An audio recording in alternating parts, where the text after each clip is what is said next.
This is the Randi Rhodes Show on 960 KNEW and online at 960KNEW.com.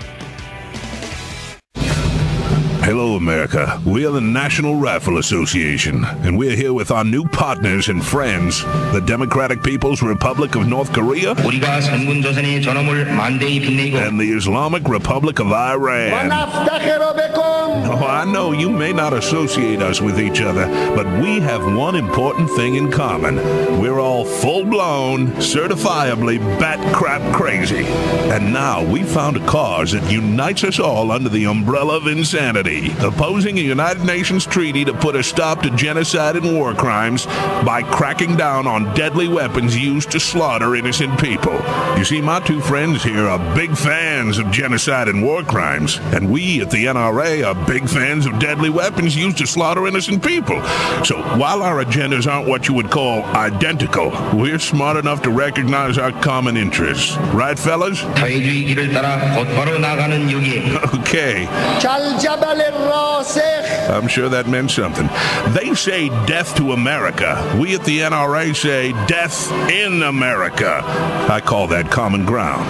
Please, won't you help us defeat this attempt to infringe on the gun rights of American citizens and murderous foreign regimes? Write to your congressman or local warlord or dear leader or president for life today and tell them you stand with the NRA, Iran, and North Korea. Oh, and Syria, too. I forgot. Gotta put some props in for my peeps. They couldn't be here because they're busy killing people right now, but they're with us, and you should be too.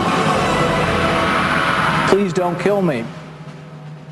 Seriously, I got to tell you, this there was a United Nations General Council Assembly that voted overwhelmingly on Tuesday to approve a pioneering treaty aimed at regulating the enormous global trade in weapons for the first time, linking the sales of conventional weapons to human rights records of the buyer. Now, the implementation of this treaty is years away. Oh, yes, it has to be voted on in the U.S. Senate. All treaties need a 2/3 vote in the Senate. That means 67 big votes, which means it will fail in the United States, even though there is no specific enforcement mechanism. It's just the first time that the sellers, the manufacturers of conventional weapons, and we're number one when it comes to sellers and manufacturers of conventional weapons, they would have to consider how their customers would use these weapons and make the information about who they're selling them to public. That's it. That's the treaty. That's all that's in it. There's no enforcement. It's years away from implementation. The goal of this treaty is to curb the sale of weapons that kill tens of thousands of people every year through these massive arms deals with countries like Russia and Syria, okay, and Iran and all these other places where you think we don't do any trade. But it took 7 years to negotiate.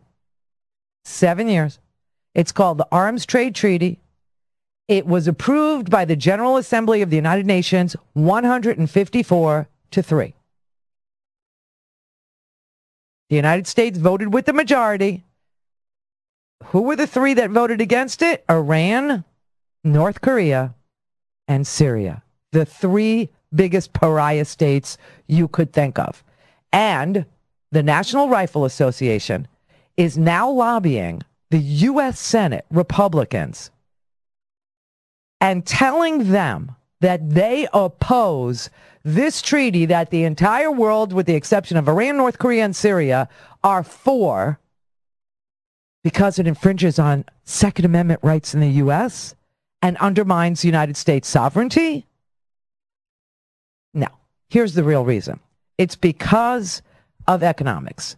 The United States is the world's leading arms exporter.